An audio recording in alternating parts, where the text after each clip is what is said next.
short story called Bones and Blood.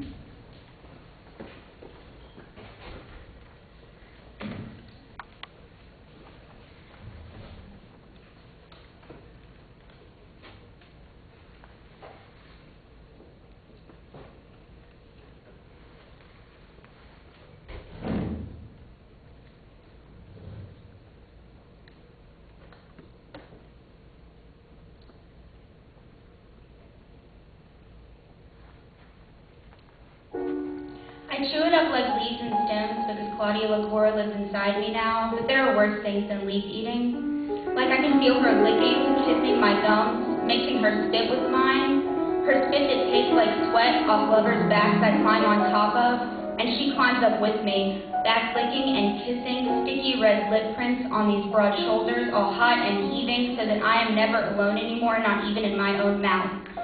So much lipstick on my tongue that I spit red and have to conscious pull my teeth apart to laugh and talk and scream.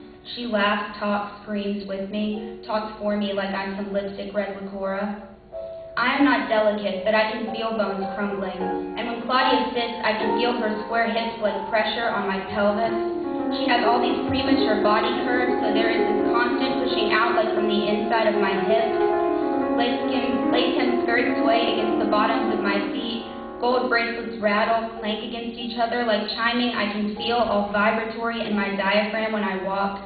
When I bend over like pain, she folds over with me so that I am never alone anymore, not even in my own mind. And there are worse things than the leaf and stem chewing it takes to keep her quiet in here.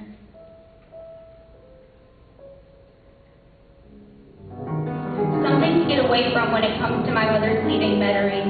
Something I could see in the way she pressed her tongue against the inside of her cheek every time Yaya and Baba packed me in a car to drive 5 hours south on Interstate 49 to the Metairie house. When Claudia presses her tongue against the inside of my cheek to get leaf parts she missed, I think of my mother smelling like smoke and baby powder. She is not a LaCour woman. LaCour women call her tomboy, pity her like some woman martyr, and wave their arms around their heads to keep the words from looming, rotting above them. When Claudia kisses the inside of my lips, whispering, "Ay, Dios mío," I think of Yaya and Terese smelling like number 5 and unsealed espresso beans. They are LaCour women in the way Yaya wears lipstick to bed. They are LaCour women in the way they move their arms around their heads to clean the air. When I showed my mother a picture of Claudia twirling in a flamenco dress, she under her breath whispered, "So this is what LaCour women rot." I chew it up like leaves and stems because now I know what it means. When Claudia's words come out of my own mouth, I can see water in my mother's eyes and all this spit in her mouth like I am what LaCour women rot. Claudia lives inside of me now, but I am not what LaCour women rot. I am what it stands for.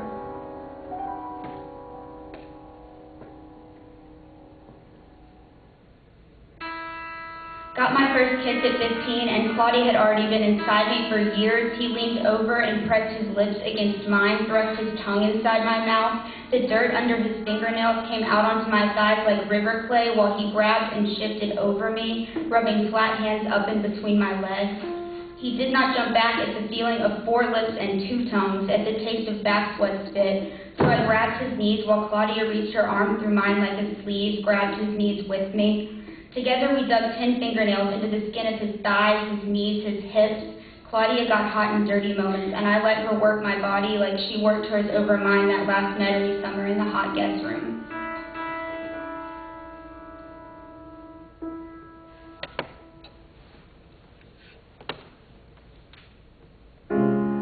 Everyone always chewed up the things Claudia said because her red lips drew attention to them. She sat in laps, knee-grabbing and head tilting back so her black hair hung on torsos.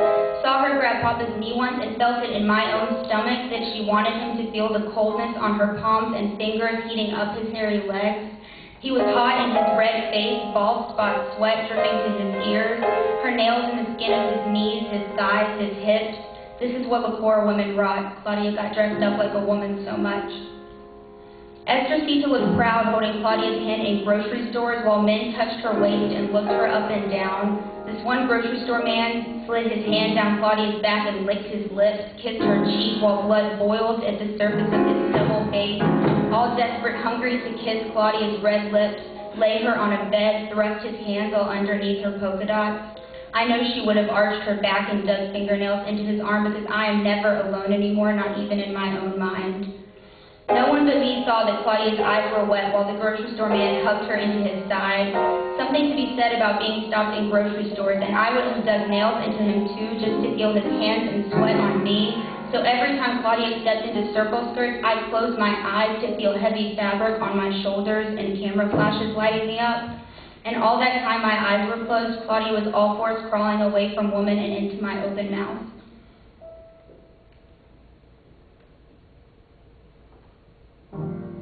Once I left the hot guest room in the middle of the night last Metairie summer, and I cut Claudia's prettiest flamenco dress into 3 dozen pieces with kitchen shears. All this desperate cutting up, what Lakora women wrought.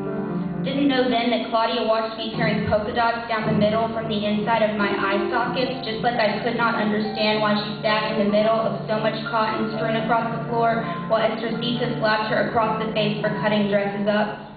Here's what it stands for. With Claudia locked in her room, Papa took pictures of me doing handstands on the kitchen floor. I could hear Claudia crying between the shutter closing, but it scared me that the crying came out of my own mouth.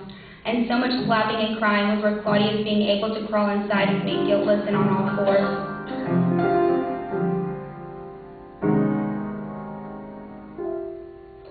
The first man I slept with had aggressive hands, and Claudia thrived under how hard he grabbed my skin, squeezed fistfuls of it flat, her nipples hard under mine, her cold hands grabbing him through the front of my torso. This is what Lakora women wrought. Her words came out of my mouth like faster, warm me up, and deeper. Here's what it stands for. I lay all motionless and limp, closed my eyes while Claudia arched her back.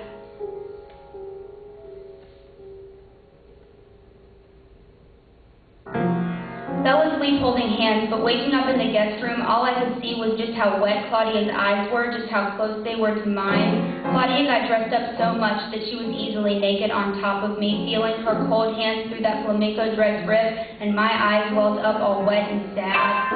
I don't know how many tears were mine, but everything around turned into salt. Knew Claudia was a little girl, and the way she pressed her sticky lipstick mouth against mine with both eyes open, and the way she crawled inside of me, guiltless and on all fours. Felt her cold hands on my thighs, her steady breath all over my neck and face, breast, stomach.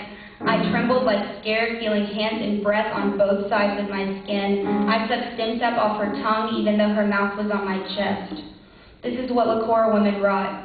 Whispered things like warm me up and I love you and please, nothing I could do but leave our mouths and breasts and thighs smashed sweaty together. Here's what it stands for. We slid against each other. I am not delicate, but I can feel nails and skin, and she wanted me to feel the coldness of her palms heating up the blood in my skinny legs. I was not old enough to feel hot in the pit of my stomach, sore between my legs, even though I did. The air hung hot around me, and there was not enough of it to breathe. It was so saturated with our sliding through space. She crawled all of herself inside of me, and I realized she'd been all fours crawling away from woman and into my open mouth for years. It was like pouring honey down my throat.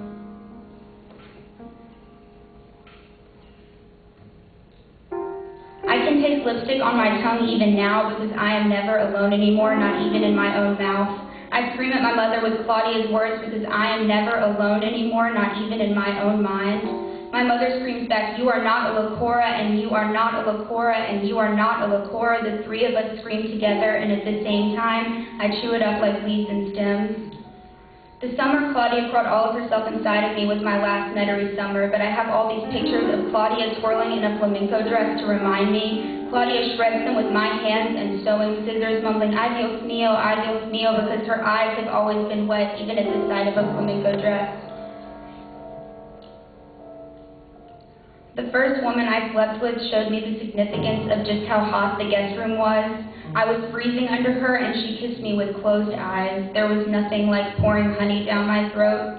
Claudia was still too young to understand, and I spend all day and night waiting for her to ask me what it means, but it is a hot room we can only share, and the way I share my blood with her is the way she sucks it out of me. It means this is what Lakora women wrought, and I'm what it stands for.